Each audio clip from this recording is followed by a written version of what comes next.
हा व्हिडिओ लक्ष्मीपूजनाच्या एक दिवस आधीचा आहे, पण एक दोन दिवस लेट येईल. दुपारच्या वेळी पैंजण साफ करून घेतले, कारण की खूपच काळे पडले होते. दिवाळीच्या 2-3 दिवस आधी फराळ करून घेतला ना, की थोडंसं स्वतःला वेळ मिळतो ह्या सगळी गोष्टी करण्याचा.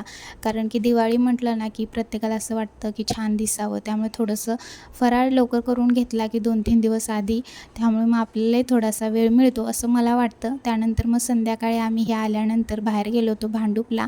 कारण की मला थोडंसं सामान घ्यायचं होतं आणि स्पेशली मेहंदी काढायची होती, त्यामुळेच गेलो होतो.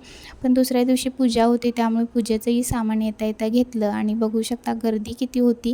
आणि भांडूप मार्केट इतकं छान सजवलेलं ना, तिथे नवरात्रीमध्ये पण सजवतात आणि दिवाळी वगैरे असली तरीसुद्धा सजवतात. आणि पूजा होती, त्यामुळे तिथून येता सामान पण घेतलं. तसं आमच्या इथे मिळतंच, पण तरी तिथूनच घेतलं.